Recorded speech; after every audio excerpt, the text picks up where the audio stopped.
Tetapi biarlah pagi hari ini kita menyelaraskan pandangan kita. Saya dulu taunya kayak gitu. Oh, waktu nanti naik mobil gitu, tahu-tahu ada yang hilang. Tahu-tahu ada yang hilang. Wah, chaos terjadi di mana-mana, ya kan? Ceritanya seperti itu.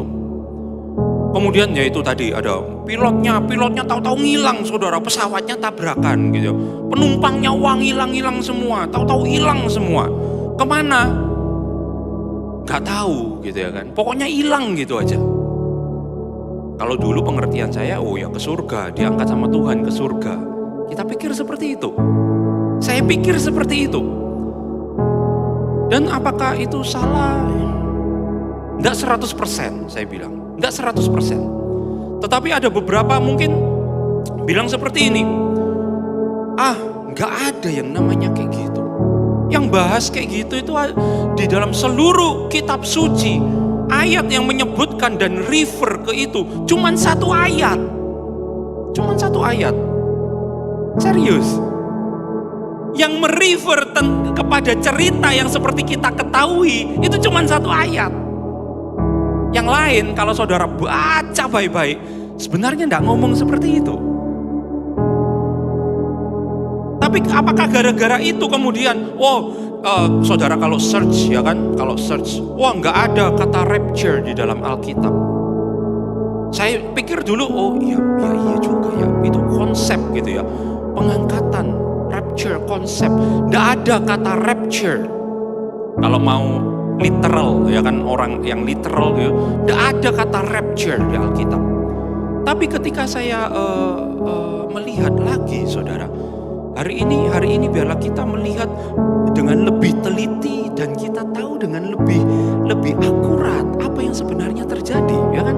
Karena apa? Supaya kita bisa mendapatkan dan mengalami apa yang Tuhan rencanakan sebenarnya. Why? Karena kalau saudara lihat keadaan zaman, keadaan dunia hari-hari ini, memang kedatangan Tuhan memang tidak lama, saya akui kedatangan Tuhan. Tetapi biarlah itu tidak membawa ketakutan ke dalam diri kita, tidak membawa kegalauan, malah gak bisa tidur, kepikiran dan lain sebagainya. Tidak. Kenapa? Karena maksud sebenarnya rencana dan rancangan Tuhan bukan untuk mendatangkan ketakutan. Injil itu artinya the good news, berita baik. Dan memang seharusnya berita tentang kedatangan Mesias kita adalah berita yang sangat luar biasa baik. Dan apakah benar-benar nggak ada rapture berarti? Berarti konsep itu nggak ada. Kalau nggak ada katanya, bukan berarti konsepnya nggak ada, ya kan? Kita nggak bisa membuang seluruh maksudnya satu tong gitu ya kan? Ada baiknya, ada nganunya dibuang semua, yang nggak bisa juga. Kita harus lihat baik-baik. Dan ketika saya juga nggak familiar. Pertamanya, nggak ada kata rapture itu nggak ada. Tapi sebenarnya ketika saya membaca kembali dan membaca terjemahan yang lain, saya baru ngeh, kata rapture itu dari teks ini, gitu ya kan? Kalau saudara ingat di waktu insiden penyaliban Tuhan Yeshua, ya kan? Di atas salib Tuhan Yeshua itu ditulis sebuah kata, sebuah frase, apa? Kita taunya INRI, ya. INRI, tapi saudara tahu bukan hanya INRI, ada berapa bahasa di atas? Ada 3 bahasa apa? Inggris, ada Inggris, ya kan? Bahasa apa? Ibrani, Latin, dan Greek, ya kan? Yunani, ya kan? Yunani, Latin, dan Ibrani. Ya, kita sudah pernah belajar itu. Yeshua V'melech HaYahudim. Yeshua Hanatsari V'melech HaYahudim, ya, bahasa Ibraninya. Inilah Yeshua, orang Yahudi, the Jewish, dan orang Nazaret, raja orang Yahudi. Ternyata ada satu bahasa yang seringkali mungkin kita lewatkan. Ternyata itu saudara, ternyata ada satu penerjemahan yang bilang seperti ini. Nah, satu ayat yang tadi saya singgung ya, itu ada di 1 Tesalonika. Slide 1 Tesalonika pasal yang keempat ayat yang ke-17. Saya langsung taruh versi LAI saudara di sini. Sesudah itu kita yang hidup, yang masih tinggal, akan diangkat bersama-sama dengan mereka dalam awan menyongsong Tuhan di angkasa. Demikianlah kita akan selama-lamanya bersama-sama dengan Tuhan. Diangkat. Slide berikutnya. Saya ambil Complete Jewish Bible. Then we who are left still alive will be caught up. Caught up itu bisa diangkat, bisa nyusul ke atas, bisa pergi naik ke atas. Caught up, ya. Caught up with them in the clouds to meet the Lord in the air, and thus we will always be with the Lord. Gara-gara satu ayat ini kemudian kekristenan pada umumnya secara eskatologi juga ilmu mereka mengenal akhir zaman ini sangat populer di abad-abad tahun pertengahan ya. Tetapi ada satu bahasa, saya ambil penerjemahan dari bahasa Latin ternyata saudara, dan ini translation yang dilakukan salah satu bapak gereja yang namanya Jerome. Dia mentranslate, dia menerjemahkan dari Hebrew dan Greek, Ibrani dan Yunani, ya kan, di abad-abad awal. Dan selesai, kompilasi ini selesai di tahun 405. Dan bahasa penerjemahan ini yang memiliki pengaruh di penerjemahan hari ini kita kenal secara umum, yaitu King James Version. Anyway, saya tidak bisa bahasa Latin, saudara. Saudara bisa search namanya itu, slide berikutnya. Saudara bisa search namanya itu Biblia Sacra Vulgata, ya. Ternyata di situ kata yang sama. Dan dari kata inilah diambil rapture. Kata rapture bahasa Inggris diambil dari kata ini ternyata. Ya, saya tidak akan coba baca, kenapa saya tidak bisa terus terang. Tapi saudara lihat yang saya cetak tebal yaitu rapiemur, ya, di situ tulisannya saya baca clear kayak gitu ya. Rapiemur. Dari kata inilah kata rapture itu ada, muncul. Rapiemur yang artinya apa? Sama to caught up, untuk diangkat, untuk nyusul ke atas, untuk pergi ke atas. Itu artinya. Jadi kalau mau fair saudara, kalau kita bilang kata rapture itu tidak ada dalam Alkitab, ternyata ada. Ada. Konsep rapture itu ada. Kata rapture ada dari kata penerjemahan Latin ini ternyata. Tetapi sekarang, apakah konsep rapture, pengangkatan yang kita kenal sebelum ini sama dengan yang dimaksud Rasul Paulus ketika dia menulis surat kepada jemaat Tesalonika? Ternyata disitulah letak problem kita hari ini. Kenapa? Karena konsep pengangkatan itu tidak sama dengan yang kita ngerti, tidak sama dengan konsep yang cuplikan film yang tadi kita lihat, tidak sama ternyata. Kenapa? Kalau sama, seharusnya kita akan memiliki benang merah yang sama, yang menghubungkan dengan kitab-kitab Torah. Konsep yang sama, misal contoh baptisan, baptizo, ya kan? Oh, ada benang merahnya sama di Torah apa? Mikvah, sama. Selalu ada benang merahnya semua. Pentakosta, merayakan ketika Pentakosta pencurahan Ruach HaKodes di Yerusalem. Oh, ternyata itu Shavuot. Kita ngerti. Oh, ada benang merahnya semuanya. Dan hari ini kita akan belajar banyak. Oh, ternyata ketika Yeshua ngomong sesuatu, itu semuanya ada benang merahnya yang nyambung di kitab Musa, di Torah. Ternyata nyambung. Kenapa? Karena dari Kejadian sampai Wahyu semuanya berkesinambungan. Nah, sekarang kalau saya angkat itu berarti kalau kita punya konsep rapture seperti yang kita pikir tadi, sama kayak konsep film-film tadi, sekarang saya tanya, benang merahnya ke Torah Musa apa? Tidak ada.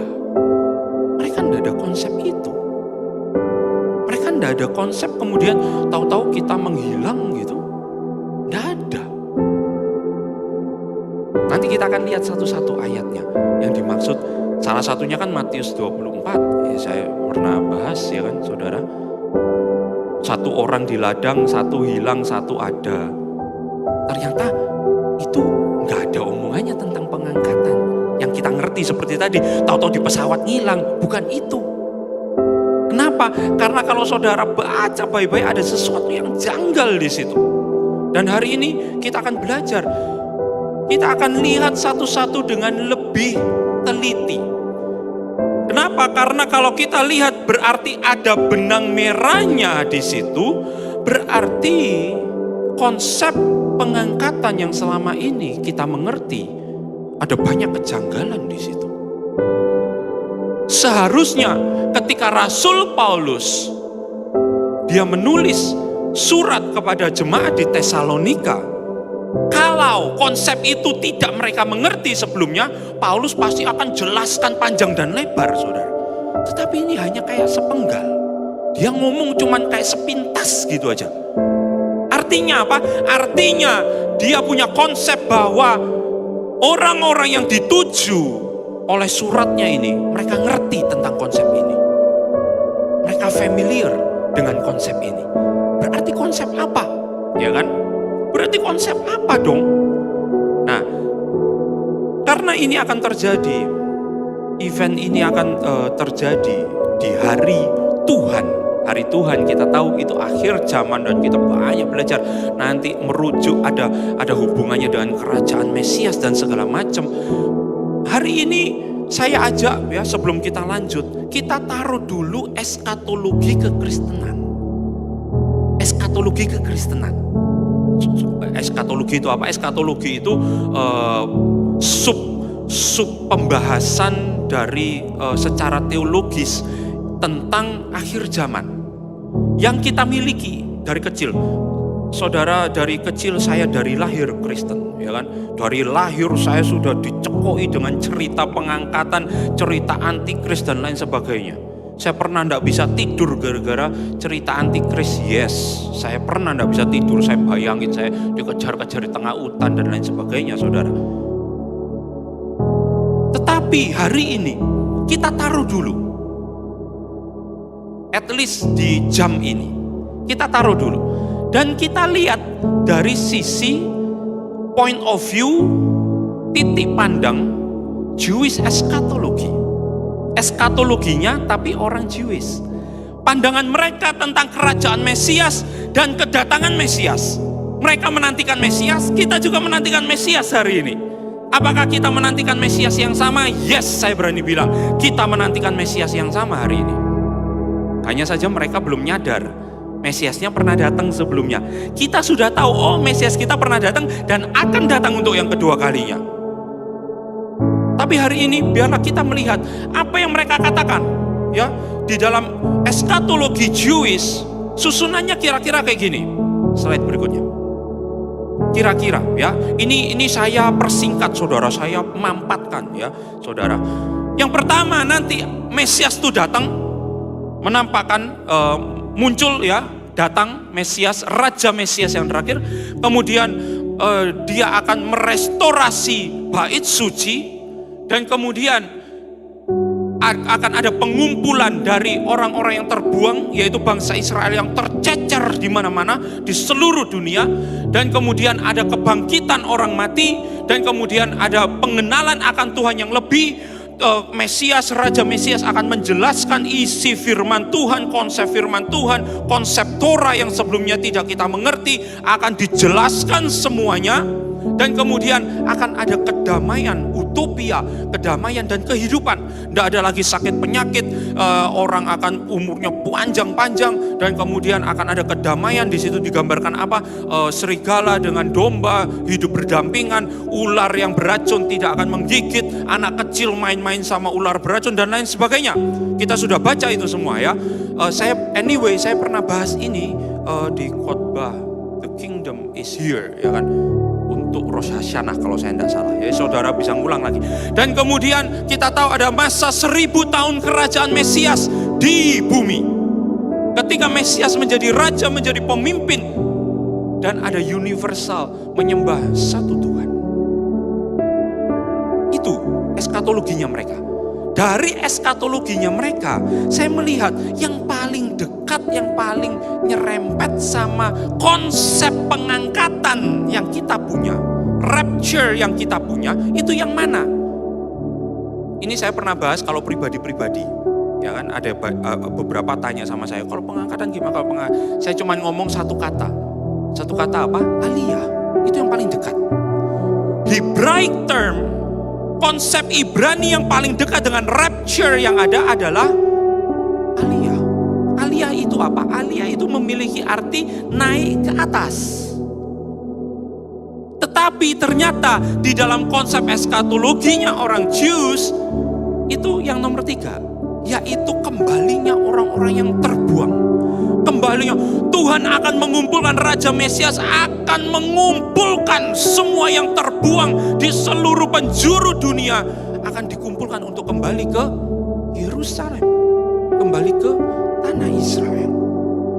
Dan saudara tahu anyway, Alkitab firman Tuhan punya pandangan bahwa Yerusalem itu berada di top of the world. Kita tahunya kan bumi bentuknya bulat dan lain sebagainya. Tetapi mereka punya konsep bahwa puncak yang paling tinggi itu adalah tempat bait suci. Di mana bait suci itu ada? Itu yang paling dekat dengan surga. Anyway, berarti dari seluruh pelosok dunia kalau mau ke Yerusalem itu kan seperti naik ke atas, mendaki ke atas. Itu kenapa mereka punya konsep aliyah, itu kembali ke atas. Mendaki ke atas, pergi ke atas, caught up. Aliyah, ya.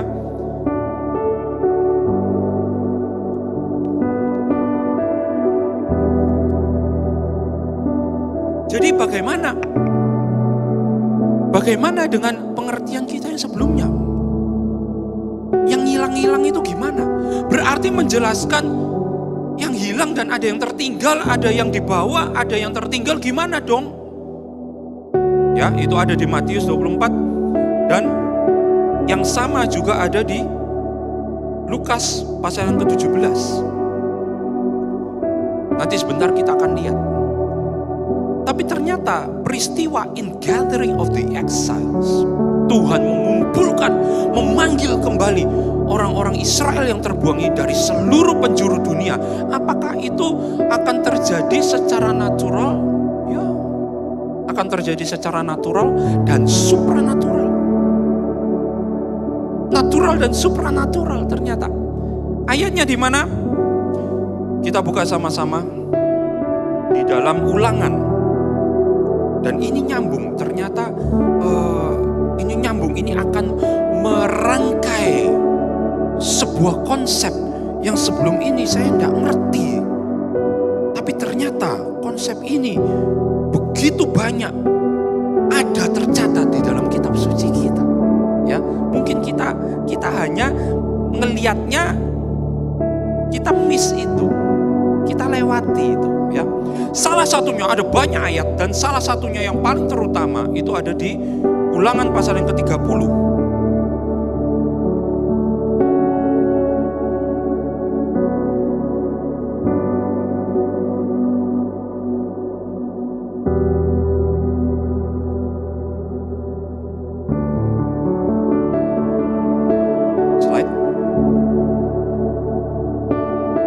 Ulangan 30 kita akan lihat mulai ayat yang ketiga, ya. Di situ Veshav Adonai Elohecha et shevutecha verichamecha Veshav vekibetzcha mikol ha'amim asher evitzekha Adonai Elohecha Shama. Maka Adonai Elohimmu, ya. Kemudian Adonai Elohimmu akan membawa kembali engkau dari pengasinganmu, dan dia akan memberikan, dia akan memiliki kasih karunia, mercy, belas kasihan atasmu.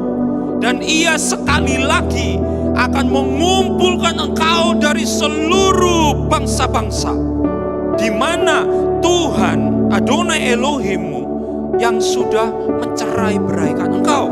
Ya. Kemudian ayat yang keempat, slide berikutnya. Im Adonai,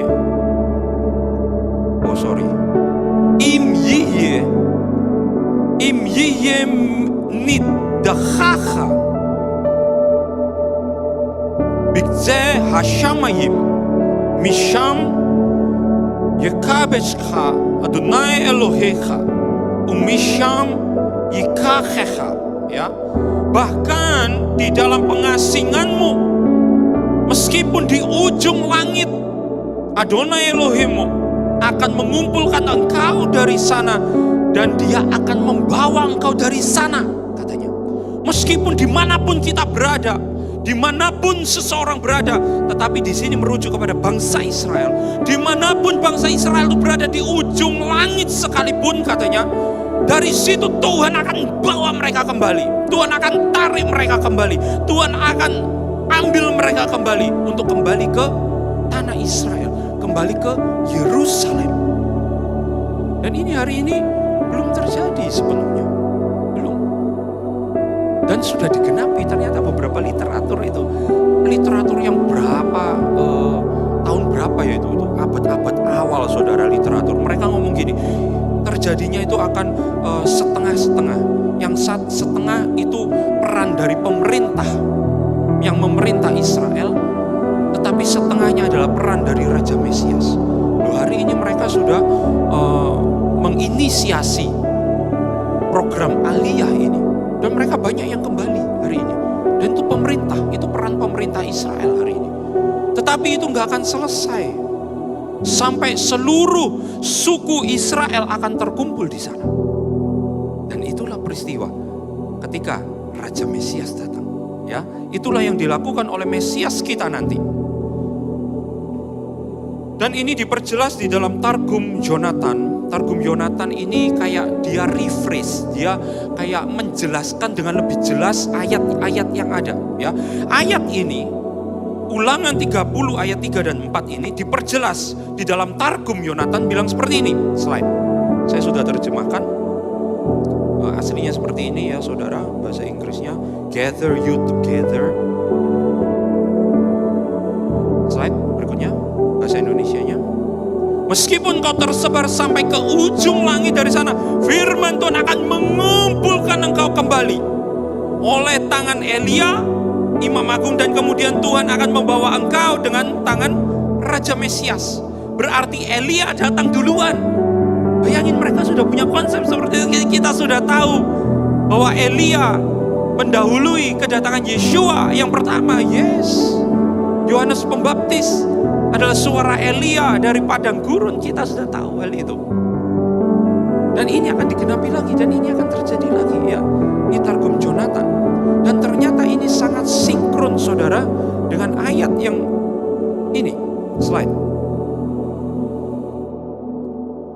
Saudara kalau lihat Matius 24, ya saudara baca Matius 24, tapi saya langsung potong saudara, itu ayat 30-31. Dan ini yang ngomong tentang kedatangan Tuhan. Ketika Tuhan Yeshua, ini perkataan Tuhan Yeshua sendiri. Ya. Mereka akan melihat anak manusia itu datang di atas awan-awan di langit dengan segala kekuasaan dan kemuliaannya, dan ia akan menyuruh keluar malaikat-malaikatnya. Tidak ada nyebut tentang kita hilang. Tidak ada. Yang ada, setelah Tuhan Yeshua datang, setelah anak manusia itu datang di atas awan-awan, apa yang dilakukan oleh para malaikat yang diperintahkan oleh Mesias kita, dan mereka itu malaikat-malaikat akan mengumpulkan orang-orang pilihannya, elect, orang-orang pilihan Tuhan dari keempat penjuru bumi, dari ujung langit yang satu ke ujung langit yang lain. Mirip nggak sama yang tadi? Mirip, sama, sinkron sama. Berarti konsep rapture yang selama ini kita miliki sedikit beda, saudara, dengan apa yang Tuhan Yeshua katakan, dengan janji yang Tuhan Yeshua katakan. Sedikit beda. Ya sebetulnya nggak sedikit sih. Nanti kita akan lihat lebih lengkap.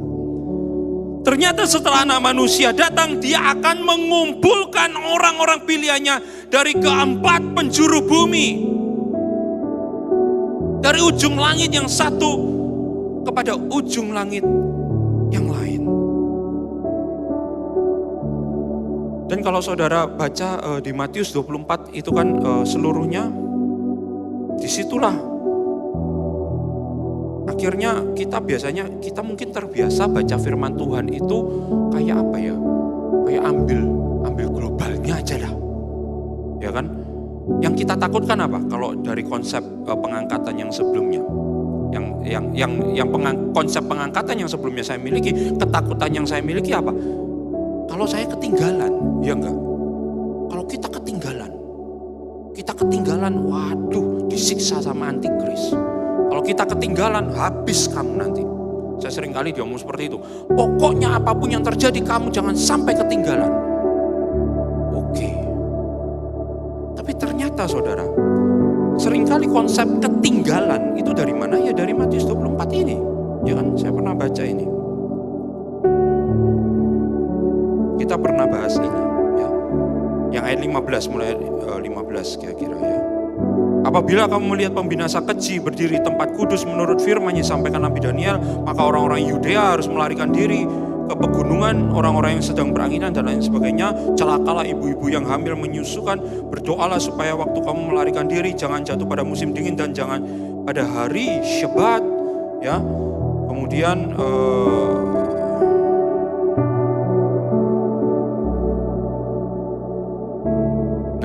konsep yang hilang itu tadi seperti yang film tadi, ini diambil dari sini salah satunya. Pada waktu itu ayat 40 ya, Matius 24 ayat 40. Pada waktu itu kalau ada dua orang di ladang, seorang akan dibawa, yang lain ditinggalkan. Dua perempuan memutar batu kilangan, seorang dibawa, yang lain ditinggalkan. Karena itu berjaga-jagalah, sebab kamu tidak tahu pada hari mana Tuhanmu datang. Ayat yang sama, cerita yang sama, kisah yang sama, itu juga digaungkan oleh Tuhan Yeshua di dalam Lukas pasal yang ke-17 ya. Kita buka sama-sama Lukas 17. Lukas 17 ayat 34. Aku berkata kepadamu, pada malam itu ada dua orang di atas satu tempat tidur, yang seorang akan dibawa dan yang lain akan ditinggalkan. Dua orang perempuan bersama-sama menghilang, seorang akan dibawa, yang lain akan ditinggalkan. Kalau ada dua orang di ladang, yang seorang akan dibawa dan yang lain akan ditinggalkan. Kalau saudara punya konsep dan saya punya konsep dulu, kalau begitu ditanya, mau jadi yang mana? Mau jadi yang ditinggal, apa mau jadi yang hilang? Saudara akan jawab, yang dibawa apa yang ditinggal? Hah? Yang dibawa, ya kan? Yang dibawa. Tapi sekarang saya ajak kita baca detail, teliti ya. Kita baca teliti ya. Ini kan konsep tentang anak manusia. Kedatangan anak manusia, penghakiman, di mana akan terjadi itu, kehidupan itu terjadi seperti biasa. Tahu-tahu datang, ya kan? Itu diumpamakan seperti Nuh dan seperti Lot. Kita pikir sebelum ini, oh yang hilang itu, yang dibawa itu, oh ya Nuh sekeluarga dibawa, ya. Atau Lot sekeluarga dibawa. Makanya kita pengen dibawa, kita enggak pengen ditinggal, ya kan? Tapi sekarang saya cuma ngomong, what if kita ngelihatnya dari sisi yang kurang pas? Kenapa? Karena ada yang janggal. Ada yang janggal. Kita baca lengkap ya. Tadi kita sudah baca mulai ayat 34 sampai 36, ya kan? Aku berkata, dua orang, yang satu dibawa, yang satu ditinggal, menghilang, yang satu dibawa, yang satu ditinggal, orang di ladang, yang seorang dibawa, yang lain ditinggal. Kemudian lihat ayat 37. Pernah nggak saudara janggal dengan ayat ini? Kata mereka kepada Yeshua, kata siapa kepada Yeshua? Murid-murid tanya sama Yeshua, ya kan? Murid-murid tanya sama Yeshua, di mana Tuhan? Menurut saya ini mungkin penerjemahannya kurang ini. Tapi sebetulnya, where Lord? Artinya apa? Kemana Tuhan? Kemana apa? Kemana apa? Kemana dibawanya Tuhan? Kan mereka tanya seperti itu. Loh, yang satu dibawa, yang satu ditinggal. Yang satu dibawa, yang satu ditinggal. Yang satu dibawa. Oh, dibawa kemana Tuhan? Ya kan? Dibawa kemana Tuhan? Mereka akan tanya seperti itu. Ini yang mungkin ayat sering kita lewati. Dibawa kemana Tuhan?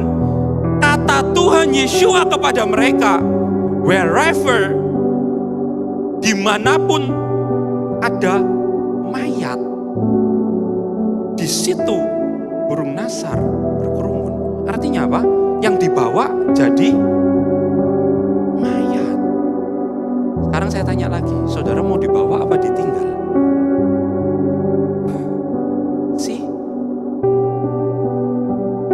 Waktu murid-muridnya tanya, lu dibawa kemana Tuhan? Ya dibawa ke tempat di mana nanti mereka jadi mayat. Bukankah waktu sebelum ini saya pernah ngomong, sekarang kan mereka kejadian kan, mereka lagi ngalami nih bangsa Israel. Kalau kita mau melihat kemajuan keadaan zaman dan seberapa dekat kedatangan Mesias, seberapa dekat hari Tuhan, lihat bangsa pilihan. Waktu mereka, saya kan ngomong, bukankah hari ini mereka ngalami ini? Satu dibawa, satu ditinggal. Satu dibawa, satu ditinggal. Lu itu loh, yang diculik sama Hamas loh. Keluarganya itu loh, satu dibawa, satu ditinggal. Dan saudara tahu yang dibawa jadi mayat. Banyak dari mereka. Dan hari ini mereka sedang mengusahakan bawa pulang. Tapi banyak yang dibawa pulang sudah jadi mayat. Artinya, ini ngomong tentang apa? Ini ngomong tentang judgment. Ketika Tuhan melakukan judgment, yang satu dibawa, yang satu ditinggal. Artinya dibawa kemana? Dibawa ke judgment. Mengalami judgment yang ada. Mengalami judgment Tuhan. Artinya apa? Ketika Tuhan Yeshua memberi contoh Nuh, yang dibawa bukan Nuhnya. In the end of the story, di akhir ceritanya, Nuh meninggalkan dunia ini enggak? Enggak, Nuh tetap ada di dunia ini dan Nuh yang meneruskan kehidupan di dunia ini. Artinya dia bukan yang dibawa. Yang dibawa siapa? Tetangganya Nuh.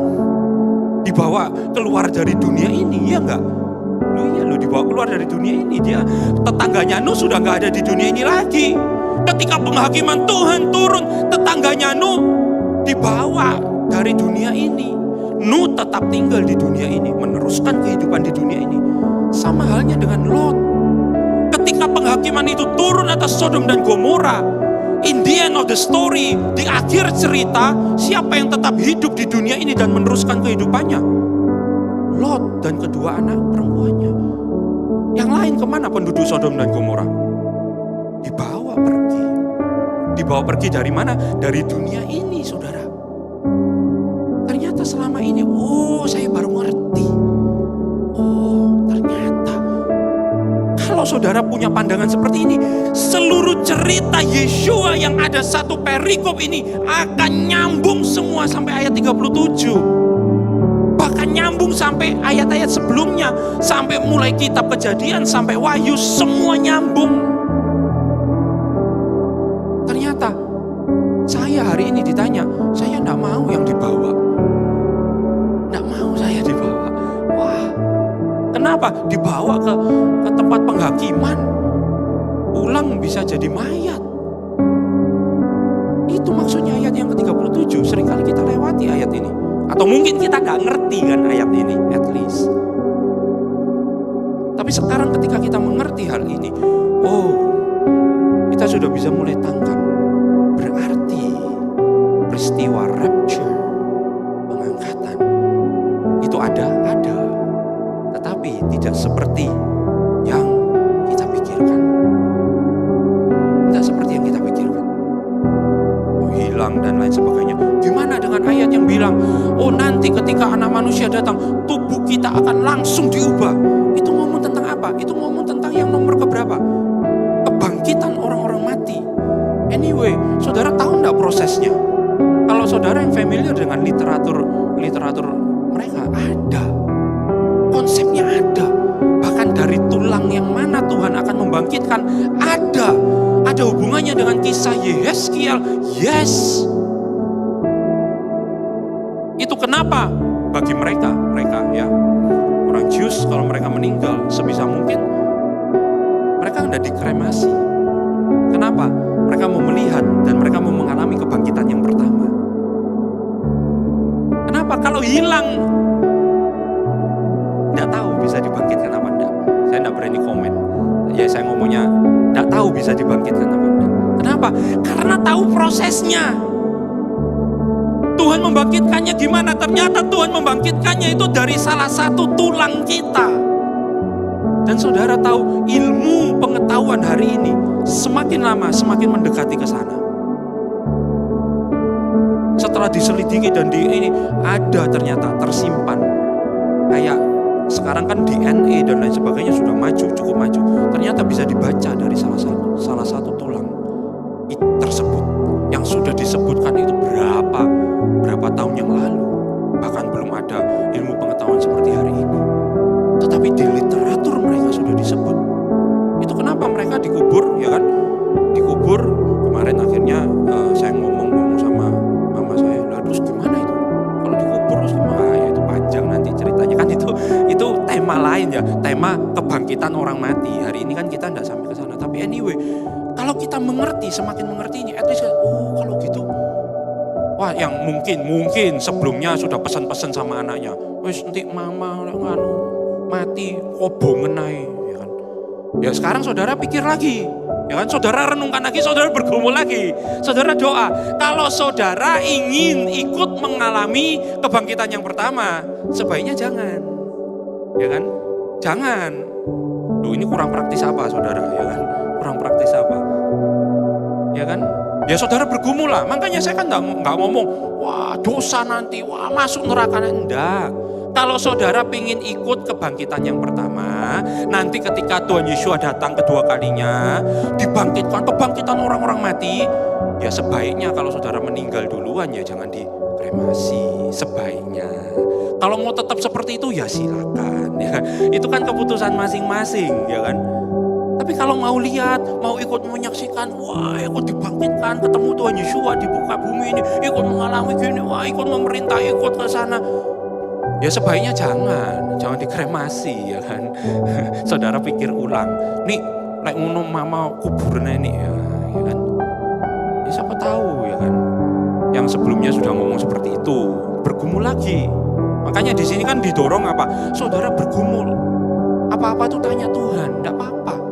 Kita ini banyak enggak tahunya. Ya kan, kalau kemarin yang datang Syabat, kan dokter Andi bilang kita manusia itu fragile. Banyak enggak tahunya. Wis enggak usah ngomong apa-apa. Di balik pintu itu aja kita enggak tahu. Ya iya memang di balik pintu ini ada apa saya enggak tahu. Enggak bisa lihat. Manusia ini banyak enggak tahunya.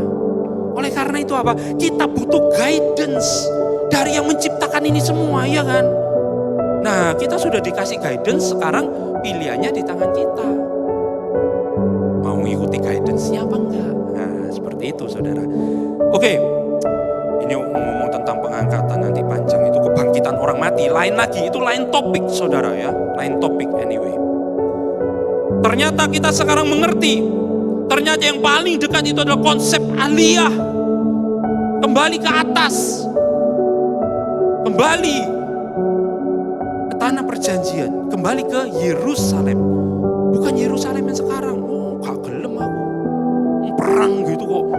Lo ngapain di Indonesia enggak dibom, enggak di ini, ngapain kita mengajukan diri? Loh ya enggak, nanti saudara.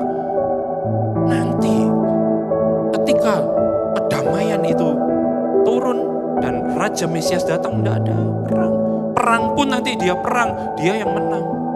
Ya kan? Bahkan kalau di luar itu yang enggak merayakan Sukot dan lain sebagainya, kita tahu hujan tidak akan turun. Artinya apa? Kemungkinan mengalami kemiskinan, kemungkinan mengalami kelaparan besar dan lain sebagainya di luar tanah perjanjian. Sekarang kita mau di mana? Kita mau bersama Mesias kita atau kita mau bersama Mesias yang lain? Mesias yang lain kita tahu apa? Anti Mesias, anti Kris ternyata. Kalau Mesias kita akan menegakkan kerajaannya di tanah Israel, di Yerusalem yang baru, ya. Oke. Matius 24 tadi kita sudah baca, ya. Sekarang bagaimana dengan kita?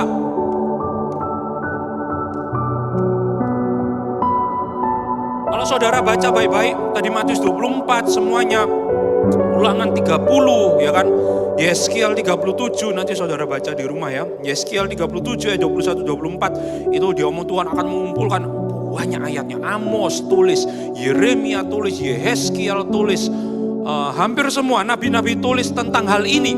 In gathering of the exile, mengumpulkan kembali para pembuang, ya, para yang terbuang, ya. Tapi mereka semua merujuk kepada nanti aku akan menjadikan mereka satu bangsa dan pemimpin mereka satu raja. Dan mereka akan digembalakan oleh satu gembala, yaitu Daud. Tetapi yang tulis itu Yeskiel. Yeskiel itu setelah Raja Daud. Kita tahu ya, itu adalah Raja Mesias yang akan datang. Mesias kita yang akan datang sebagai Raja, yang akan memerintah satu bangsa, ya, yang besar. Berarti itu semua termasuk Matius 24 ngomong ketika anak manusia itu datang dan dia memerintahkan para malaikatnya untuk mengumpulkan orang-orang pilihannya. Itu ngomong tentang bangsa Israel. Bangsa Israel kalau kita mau fair. Berarti sekarang pertanyaannya gimana dengan kita dong? Kita yang lahir di Indonesia nggak fair dong, ya kan? Saya kadang dulu mikir kayak gitu, saudara. Aduh Tuhan, percikan rohnya Tuhan yang ada di dalam saya ini kok kayaknya saya ini kayak mestinya saya itu lahir di Yerusalem mungkin. Itu kenapa hari ini banyak ya bangsa-bangsa yang kepingin jadi seperti orang Jews. Gimana dengan kita dong? Kita Gentiles, kita tidak pernah minta dilahirkan di tanah Indonesia, di tanah Afrika, di tanah Amerika, di Jepang. Mungkin yang di Jepang gimana dong? Karena ini ngomong tentang bangsa Israel. Tetapi kemarin ketika saya mempersiapkan ini saudara, dan saya mempertanyakan ini, Tuhan gimana dengan kita orang Gentiles? Seringkali kalau kita tetap pakai replacement theology, kita akan bilang, oh yuk kita ini Israel modern sekarang. Tuhan sudah tidak punya janji sama orang Israel, bangsa Israel yang konvensional. Janjinya sama kita sekarang. Itu replacement theology. Tapi kalau kita baca baik-baik sebenarnya, ternyata Tuhan juga punya janji. Dan saudara ketika saya baca ayat ini, kemarin jujur, saya nangis saudara. Saya nangis. Kita buka ya, Yesaya. Kitab Yesaya. Ini ayat yang luar biasa. Kita seringkali pikir bahwa Tuhan itu beracara dengan bangsa-bangsa di luar bangsa pilihan, di luar bangsa Israel. Itu di kitab-kitab perjanjian baru. No. Tuhan tidak pernah berubah. Dari Kejadian sampai Wahyu itu sama. Dan tidak cuma di kitab-kitab perjanjian baru, ternyata Tuhan sudah punya planning untuk kita, bangsa di luar bangsa Israel. Yesaya pasal yang ke-56.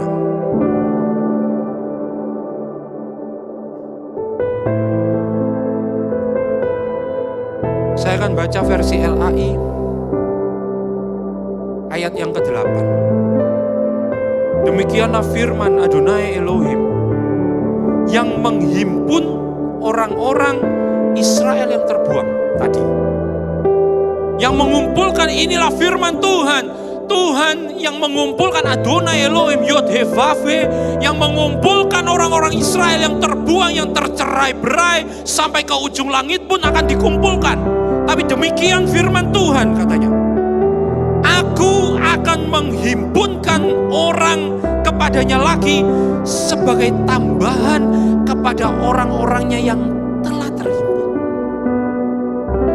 Mungkin kita sering lewati ayat ini. Why? Saya sering lewati ayat ini. Saya tidak ngerti ayat ini sebelumnya. Tapi saudara, saya ajak baca Complete Jewish Bible. Bilang seperti ini slide. Complete Jewish Bible bilang seperti ini. Says Adonai Elohim, kata Adonai Elohim yang mengumpulkan orang-orang Israel yang terbuang. There are yet others I will gather. Ada yang lain lagi yang akan aku kumpulkan selain mereka yang sudah aku kumpulkan. Kalau yang Israel sudah dikumpulkan, sudah. Terus Tuhan bilang apa? Ada yang lain lagi yang akan aku kumpulkan. Ada rabi yang menafsirkan, oh ini yang convert, proselit. Proselit itu sudah masuk hitungannya Israel. Gak masuk hitungan bangsa-bangsa sudah. Itu kenapa Paulus ngotot. Kamu hari ini kalau kamu bertobat, mengenal Tuhan, tetaplah dalam kondisi di mana engkau bertobat. Kalau engkau bertobat pada waktu kamu orang Yahudi, jadilah tetap orang Yahudi.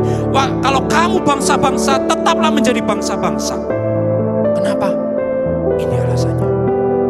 Ketika saya baca ayat ini, there are yet others I will gather besides those gathered already.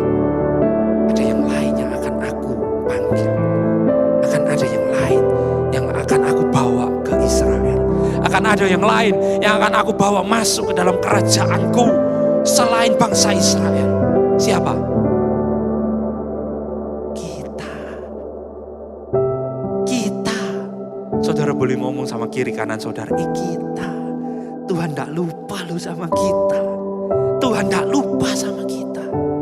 Oh, luar biasa. Waktu saya baca ini kemarin, begitu detik saya baca, saudara, saya nangis. Kenapa? Saya merasakan Tuhan, Engkau masih ingat sama kita. Itu kenapa saudara saya pakai batik hari ini. I'm proud to be Indonesian. Why? Saya jarang ngomong kayak gini. Kenapa? Sebelumnya saya selalu bilang, saya malu kemana-mana. Bangsa Indonesia itu direndahkan. Bangsa Indonesia itu kayak golongan keberapa gitu ya. Tapi hari ini, kemarin at least, saya ngomong, wah, berarti Tuhan punya planning kenapa saya lahir di Indonesia. Dan ternyata dari zaman Yesaya catat nubuatan yang dia dengar dari Tuhan. Tuhan sudah ngomong sama Yesaya, dari bangsa-bangsa lain pun aku akan bawa masuk juga. Aku akan bawa mereka ke Yerusalem yang baru. Aku akan libatkan mereka ketika aku membangun kerajaanku. Oh, artinya apa? Artinya hari ini kalau kita diizinkan Tuhan mendengar kabar ini dan kita tangkap bahwa kita punya peran yang spesifik di dalam kerajaan surga dan kita hidup di bumi Indonesia, artinya Tuhan punya rencana yang sangat spesifik untuk setiap kita. Apa? Ya kita harus ngomong ini, mengabarkan ini, kabar tentang kerajaan Mesias yang akan ditegakkan. Kenapa? Karena tidak semua loh. Kita pikir, oh mungkin ya saudara baca cuman ayat 8 gini, oh happy. Oh pokoknya yang kenal Yeshua kan, pokoknya yang ngaku kan, pokoknya yang Kristen kan, pokoknya yang enggak. Seringkali kan orang Kristen tuh gitu, pokoknya yang KTP-nya Kristen kan. Saudara tahu yang mana ini yang dimaksud? Ayo kita baca ayat atasnya, ya kan? Saudara buka kan sudah Yesaya 56, ya. Lihat ini. Lihat ini ayat yang pertama. Beginilah firman Tuhan. Taatilah. Loh, saudara enggak buka Yesaya 56. Ayo buka sama-sama, ya. Yang bawa Alkitab, bawa HP suci enggak apa-apa. Kita baca sama-sama. Beginilah firman Tuhan, Yesaya 56 ayat yang pertama. Taatilah hukum. Hukumnya siapa? Tuhan. Dan tegakkanlah keadilan. Sebab sebentar lagi akan datang. Siapa keselamatan itu? Yeshua. Di mana di dalam nama Yeshua itu ada salvation. Yehoshua. Tuhan yang menyelamatkan. Akan datang keselamatan yang daripadaku, kata Tuhan, dan keadilanku akan dinyatakan. Berbahagialah orang yang melakukannya. Melakukan apa? Ya aturan Tuhan, hukum Tuhan. Dan anak manusia yang berpegang kepadanya, lihat ini, yang memelihara, dan tidak menajiskannya, tidak membuatnya seperti hari pada umumnya. Proven itu membuat itu jadi common. Tidak memperlakukan Syabat seperti hari pada umumnya. Dan yang menahan diri dari setiap perbuatan jahat. Lihat ayat 3. Jangan orang asing yang menggabungkan diri kepada Tuhan. Siapa orang asing yang menggabungkan diri kepada Tuhan? Kita hari ini. Melalui siapa? Melalui Yeshua. Yohanes 14. Akulah jalan kebenaran dan hidup. Tidak ada seorang pun kepada Bapa selain melalui aku, kata Yeshua. Hari ini kita menggabungkan diri kepada Tuhan Israel. Tuhannya orang Israel. Elohim Abraham, Elohim Ishak, Elohim Yakov melalui Mesias kita Yeshua. Ini kita. Jangan, Tuhan pesan, jangan orang asing yang menggabungkan diri berkata, sudah tentu Tuhan hendak memisahkan aku dari, jangan kamu minder, kata Tuhan. Jangan kamu ngomong, oh Tuhan itu beda-bedakan aku dari umat Israel. Tuhan ngomong gitu loh. Sama Yesaya ngomong tuh sama bangsa-bangsa lain, orang asing yang menggabungkan diri kepada Tuhan. Tapi menggabungkan diri kepada Tuhan, ya enggak cuman KTP-nya Kristen, saudara. Lihat ini. Ayat ke-6. Dan orang-orang asing yang menggabungkan diri kepada Tuhan untuk apa? Melayani Tuhan. Untuk mengasihi nama Tuhan. Dan untuk menjadi hamba-hambanya, semuanya yang memelihara hari Syabat. Dan tidak menajiskannya, dan yang berpegang kepada perjanjianku. Ini syaratnya. Tidak semua orang asing. Dan hari ini, saudara checklist apa yang Tuhan bukakan bagi kita yang ada di Bukit Sion. Saudara checklist orang asing yang menggabungkan diri kepada Tuhan. Saudara checklist, saudara yang jawab sendiri. Kita menghormati perjanjian Tuhan enggak? Yes. Kita menaati ketentuan Tuhan enggak? Yes. Memelihara Syabat? Yes. Melayani? Yes. Mengasihi nama Tuhan? Yes.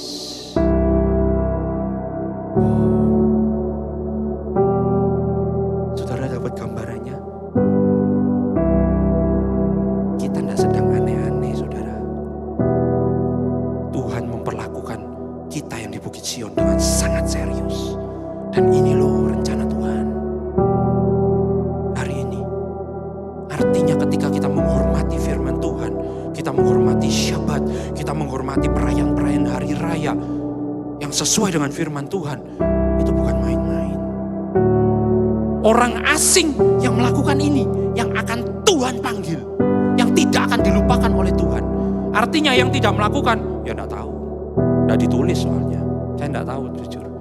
Saya hanya tahu bagi mereka yang mengikuti. Mengikuti ketentuan Tuhan, mengikuti hukum Tuhan, hukim.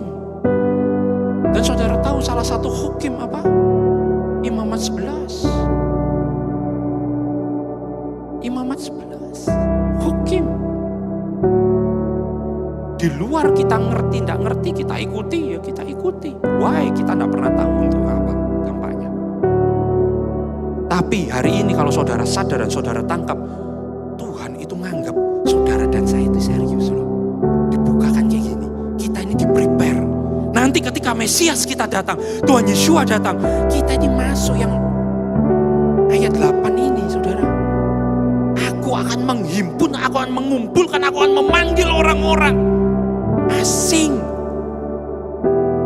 Orang-orang lain yang di luar umat Israel. Wow. Luar biasa ini. Kalau ini tidak menggugah saudara, tidak membangunkan saudara, saya tidak tahu apalagi yang bisa membuat kita ini. Saya ketika baca ini, wow, ini satu purpose yang luar biasa. Bagi kita, Tuhan sudah menyediakan bagian. Amin. Amin. Ya, bagi kita yang ada di Bukit Sion khususnya, ternyata Tuhan juga menyediakan bagian. Tuhan sudah prepare kita mulai sekarang loh. Loh, Raja Mesiasnya belum menampakkan diri. Tuhan Yeshua belum jadi raja, belum menegakkan kerajaannya, belum. Tapi kita sudah di-prepare. Kita sudah disiapkan sama Tuhan. Makanya saya berani ngomong, sudahlah. Bagi yang ketakutan gini, nanti aku ketinggalan, maksudnya ketinggalan bukan yang tadi loh ya. Maksudnya, nanti aku enggak ikut sama rencananya Tuhan. Nah ini, jangan khawatir. Saudara ikuti aja. Kenapa? Karena Tuhan sedang memimpin umatnya di Bukit Sion. Ini dalam kecepatannya. Kita tidak akan ketinggalan rencana Tuhan. Kita sedang berjalan ke Yerusalem yang baru. Amin. Ini, lihat. Tuhan sudah prepare mulai sekarang. Oleh karena itu, berarti apa arti sejati dari rapture? Ya kan? Apa arti sejatinya? Rapture itu bukan yang ngilang-ngilang kayak itu ternyata. Oh ternyata kalau kita sekarang baca ayat firman Tuhan, loh kita tidak mau kita jadi yang dibawa. Ya mendingan kita yang ditinggal, ya kan? Ternyata. Iya sekarang habis gini kalau saudara ditanya orang, kamu mau yang dibawa apa yang ditinggal? Mau yang ditinggal aja saya. Jangan dibawa, ya kan? Jangan dibawa Tuhan. Dibawa apa? Nanti dibawa ke Gaza, saudara. Belayan kata orang Surabaya ya. Lu serius lu itu yang dibawa ke Gaza kembali chance-nya lu sudah lari dari terorisnya, ketemu tentaranya sendiri ditembak sama tentaranya. Kasihan lu saudara, karena nggak dikenali. Kasihan. Beneran pulang jadi mayat. Artinya itu tadi ayatnya itu digenapi beneran loh. Dan kalau ayatnya itu sudah digenapi, sebentar lagi anak manusia itu akan datang. Sebentar lagi.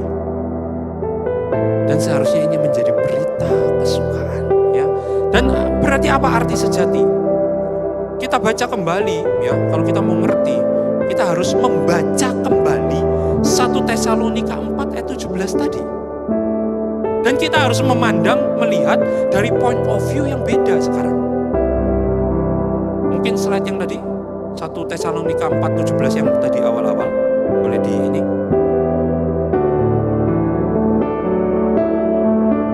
Slide yang awal-awal tadi. Slide kedua.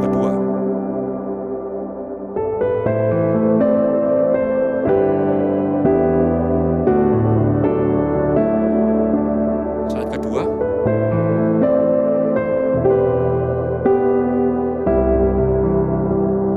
Berarti apa artinya ini dong, ya kan?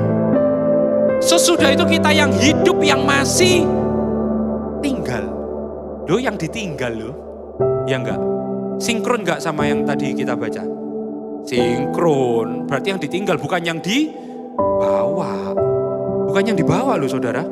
Lihat nih. Sesudah itu kita yang hidup yang masih tinggal. Tinggal di dunia ini. Akan diangkat. Caught up bersama-sama dengan mereka dalam awan.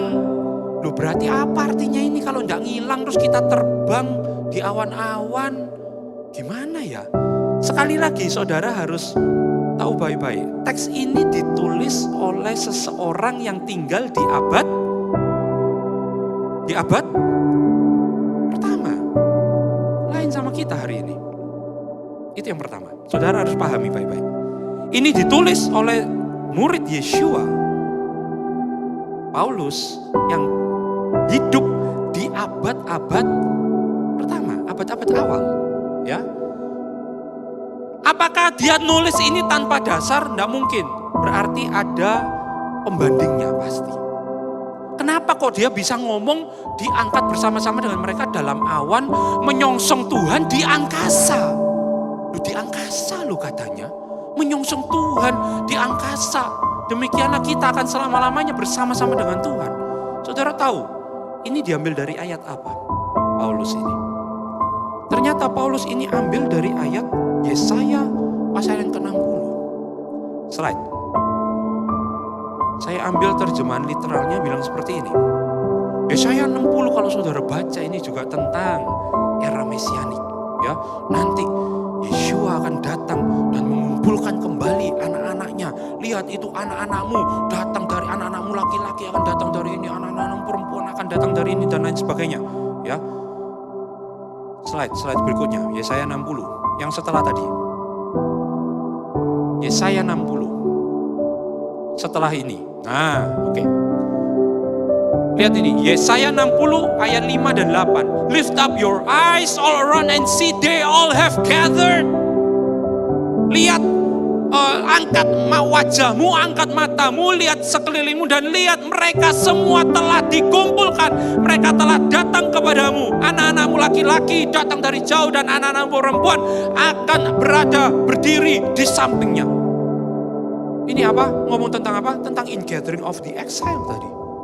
Tuhan mengumpulkan anak-anak Israel dari seluruh penjuru dunia. Dan saudara lihat ayat 8. Who are these? Siapa ini? Yang terbang seperti awan dan seperti merpati yang masuk ke pintu kandangnya. Siapa yang dimaksud? Pertanyaan ini merujuk kepada siapa? Who are these? Who are these? Siapa ini? Gak ngerti kan kita? Gak familiar. Saya kutip David Lancaster, ya, dia director ininya FFOC. Kenapa saya kutip itu? Karena ada yang nanti saya kutip tulisan rabi, katanya, oh rabinya kenal Tuhan Yesus apa enggak? Anyway, ini orang FFOC. Tapi lihat dia kutip literatur yang lain, ya. Slide. Mengerti ayat ini, the rabbis explain. Rabi-rabi menjelaskan, fly like a cloud. Tadi kan, Yesaya 60 kan, terbang seperti awan. Artinya apa? Orang-orang yang dibuang itu, yang terbuang ke seluruh penjuru dunia itu akan ditransport, will be transported, akan dibawa on the clouds, di atas awan-awan untuk nyampe ke tanah Israel. Seperti yang dikatakan di Yalkut Shimoni. Saya tahu Yalkut Shimoni ini literatur orang Jews. Abad-abad lama sudah Yalkut Shimoni ini. Dia tulis apa? The clouds will carry them to Jerusalem. Awan-awan akan bawa mereka untuk nyampe ke Yerusalem. Artinya apa? Semua yang terbuang itu akan Tuhan bawa naik awan-awan. Artinya apa? Di angkasa naik awan-awan. Kalau zaman Paulus ada Boeing 747 enggak? Tidak ada. See? Ada pesawat jet ini enggak ada. Ketika Yesaya apalagi saudara. Yesaya gak ngerti. Mungkin Yesaya kayak kelihatan ya, orang terbang naik pesawat. Dikira, naik awan itu. Padahal itu pesawat mungkin. Ya kan? Saudara baca yang lain, itu ada seperti kereta memuntahkan api gitu. Kalau itu penglihatannya ngelihat tank, saudara. Kan dia enggak ngerti ya, itu Yesaya, Yeskiel. Lihat tank pikirnya, itu kereta ada rodanya, kereta itu. Tapi kok keluarkan api, kereta mengeluarkan api padahal itu tank. Ya kan? Kita hari ini kita hari ini dikasih penglihatan sama seperti Yeskiel. Alah Yeskiel ini, itu lateng sih. Mungkin kita yang ngomong sama Yesaya, alah ya, kula pesawat ya. Loh kak, enggak ada waktu itu, ya kan? Tapi digenapi enggak? Di zaman Yesaya, manusia belum bisa terbang, sudah ditulis. Amazing enggak? Akan dibawa naik awan-awan. Loh. Hari ini itu bukan sesuatu yang tidak mungkin. Itu kenapa kita baca kembali 1 Tesalonika 4 ayat 17. Kita rapture, menyongsong Tuhan di awan-awan untuk kembali ke Yerusalem yang baru. It's very possible hari ini. It's very possible.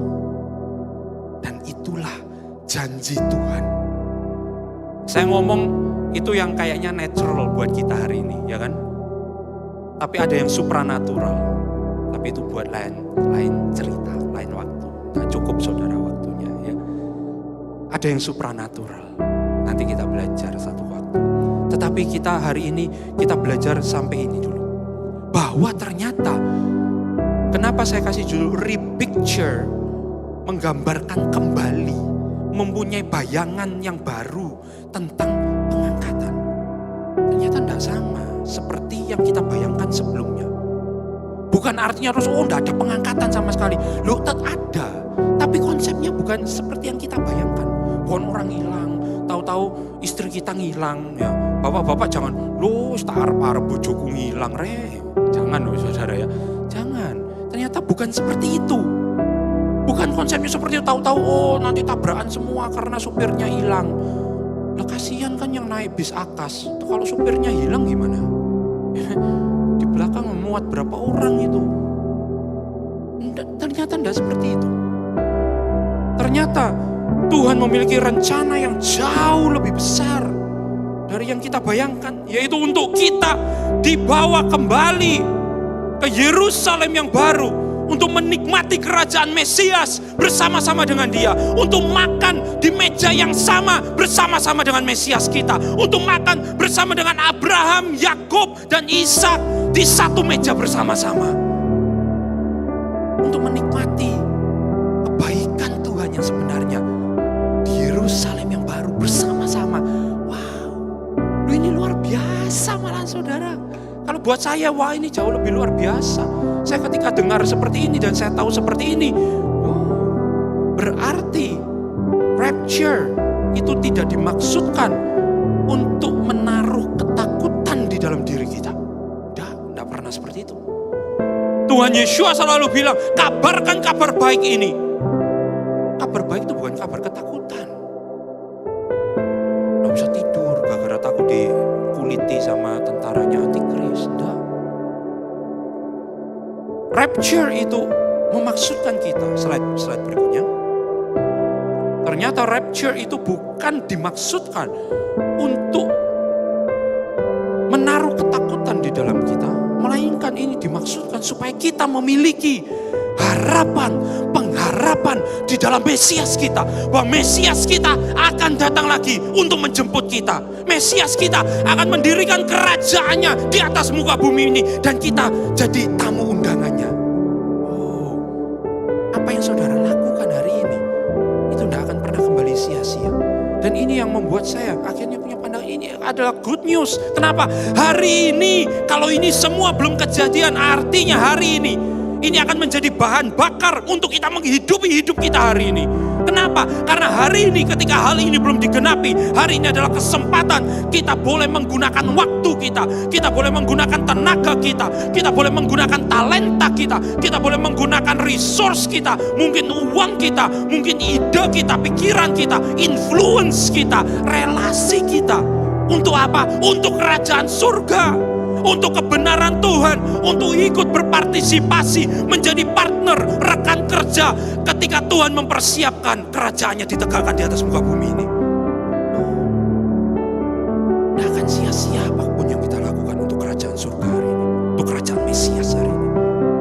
Mengejar mitzvah. Wow.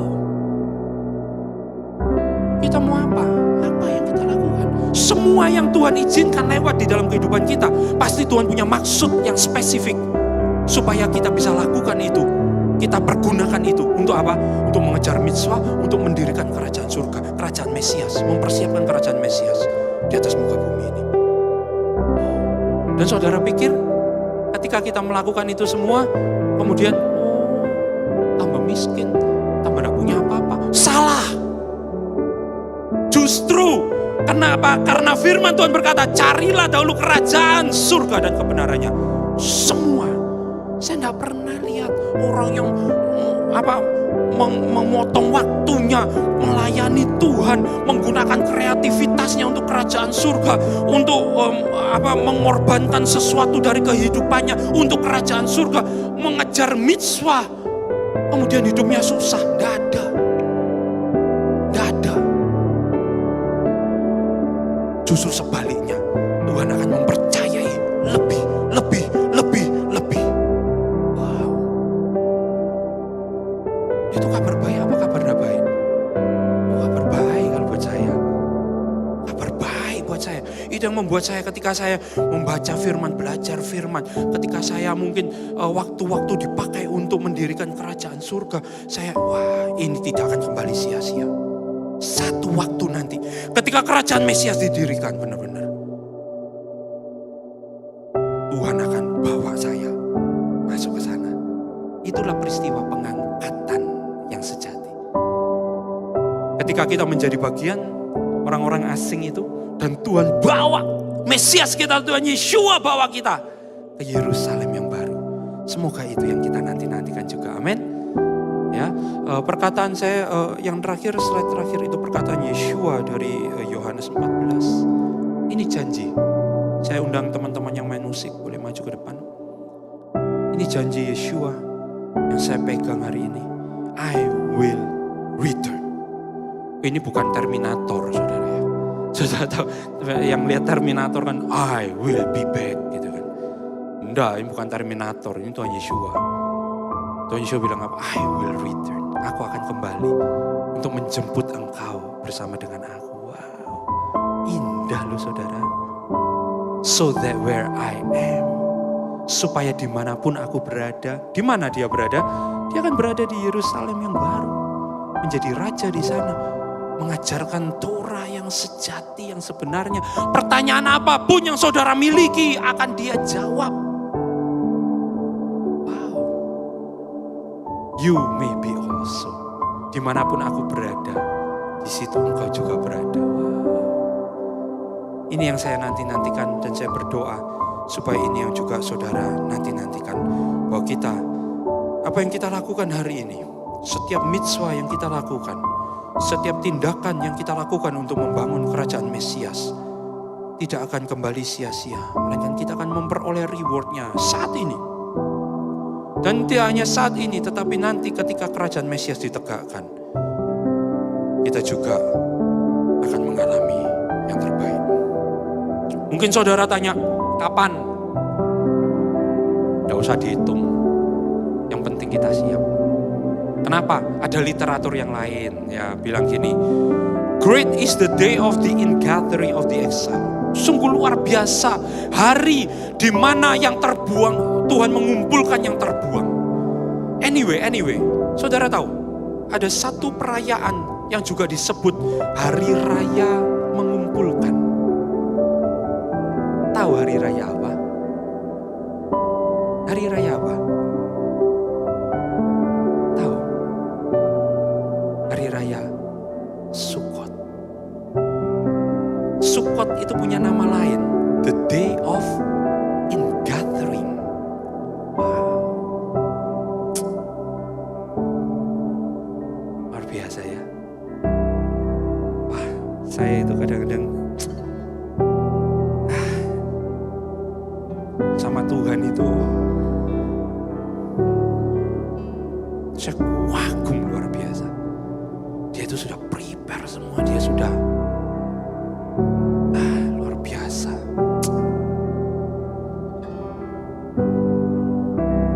Sukkot itu adalah hari raya ingathering.